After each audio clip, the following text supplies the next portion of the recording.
What is up, guys? Soulspurs back here with a video, and in today's video I have my first NFL video of the channel. I'm gonna start posting some NFL content now that we're in that stage where there's nothing really to talk about in the NBA, and NFL season starts up in a little bit less than 2 months. I think training camp comes out really soon, so there's gonna be a lot to talk about with that. But just a backstory on me and the NFL. I started watching the NFL in like 2013, 2012 ish. Yeah, that's just ever since then I've just fallen in love with it. My favorite team is the New Orleans Saints, and no, I'm not a bandwagon. I've been a fan of them since I started watching football. But I mean, with everybody and teams that they like, obviously it's either, it's a hometown team or they have like a favorite player. I mean, I still like players from the Saints, such as like Drew Brees and Michael Thomas, Alvin Kamara, Cameron Jordan, guys like that. But I don't know. For me, I don't really have a reason as to why I just like the Saints so much. I don't know. I guess I just like their culture, or just, I don't know. I really can't tell you why I like really fell in love with the Saints. But hey, that's just the team that I've liked since the start, and that's the team that I stuck with through the good and through the bad. But either way, yeah. So getting on with the video, I'm gonna have the offseason review for the Arizona Cardinals. I just thought it'd be appropriate to do this team as they were the worst team in football last year.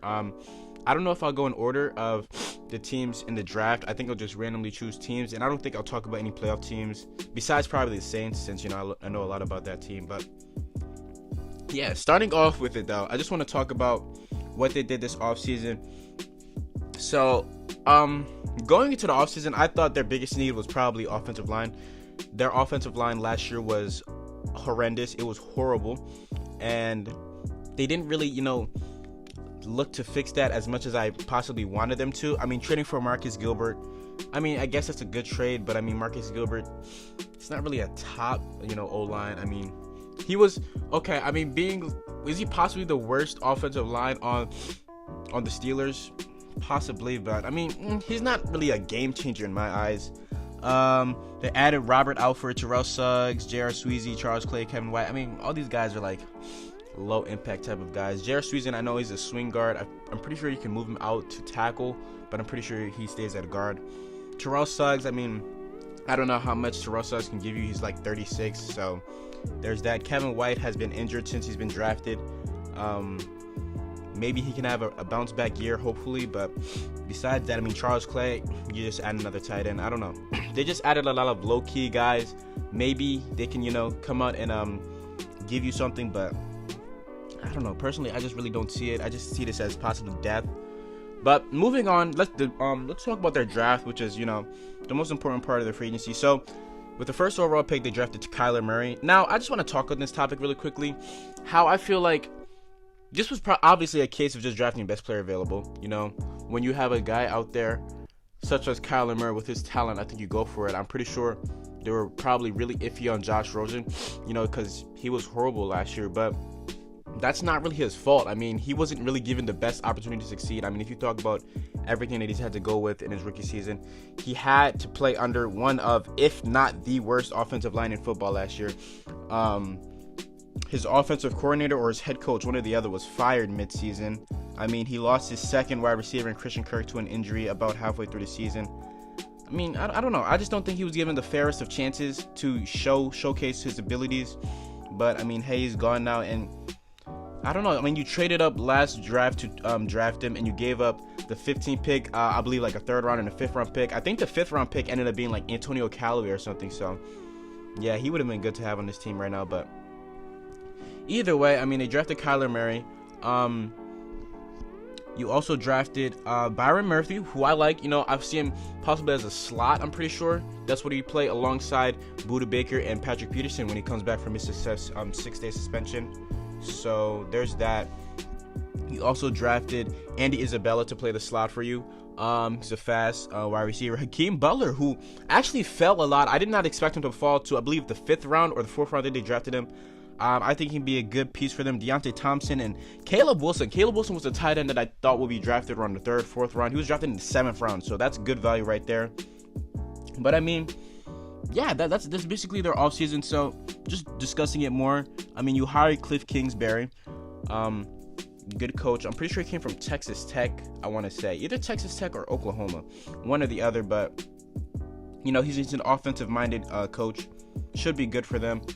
But I don't know. I think they had a successful offseason. I mean, you have the number 1 overall pick. You got the best player available. I mean, obviously the discussions with Kyler Murray was if he was going to go play baseball, if he was going to play football, or is his height going to be a factor in the NFL?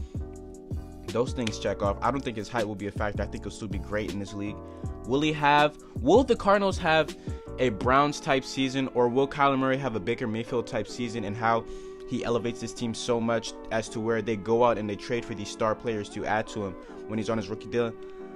Maybe that's another topic of discussion. I mean, just comparing the teams now and comparing the Browns last year, I mean, you could probably say the Cardinals had the better wide receiving group.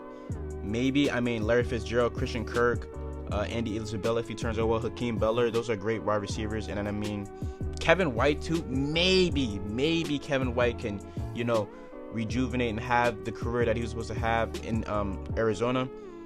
I don't know if that wide receiving corp is better. It probably is better, honestly, because really, if you think about it, the only consistent guy that Baker Mayfield had to deal with last year was Jarvis Landry. I mean, Antonio Callaway was good last year, but he was kind of inconsistent. I think they also had Rashard Higgins. I mean, these are just, I don't know. You could definitely say the running back group is better. I mean, David Johnson is probably better than Nick Chubb, but David Johnson has been injured a lot, so there's that. I think the thing that sways it is the offensive line. The offensive line is just not good at all for the Cardinals. Last year, the Browns had a good offense, probably had a great offensive line, if you ask me. So, do I see a Browns-type jump for them? I don't think so. I think I could definitely see them winning 6 games. Will Kyler Murray have a Baker Mayfield-type season? I don't know. We'll just have to wait and see. I think I can definitely see him. I just wouldn't be surprised if he did have a Baker Mayfield-type season, like a 4,000-yard, 25 to 30 touchdown season. I would not be surprised, but I don't know if he will.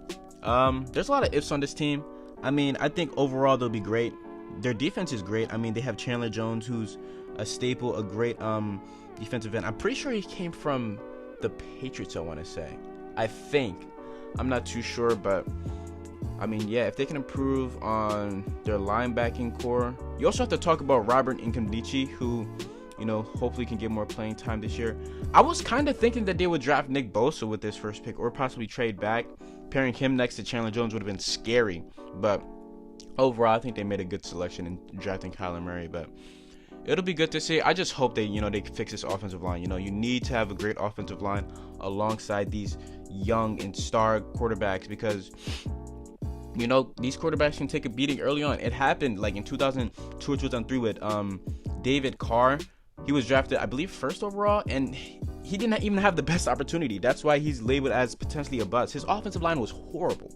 I mean, Deshaun Watson, his offensive line is horrible. He's still able to succeed in it, but I mean, still, you have to surround these guys with a great offensive line, and that's something that I hope they do throughout the season this year and going into this next offseason. So, yeah, I mean, if I had to give my overall grade on their offseason, I'd give them a solid A. I think they striked out. They had a good draft. I think they had a great draft. They probably had the best draft of this year, hitting on a lot of needs and stuff. But, I mean, if I had to predict their record next year, I think their ceiling is probably like 6-10. Like 7-9, maybe if some things fall their way, 7-9. But I wouldn't be surprised if they have the number 1 overall pick again next year. I mean, yeah, if Kyler Murray does have a Baker Mayfield type season, though, don't be surprised. But that's gonna do it for this video, guys. My first NFL video. So tell me how I did. Tell me some things that you'd like to see me change. But I mean, yeah, it's So Sports, and I'm out. Peace.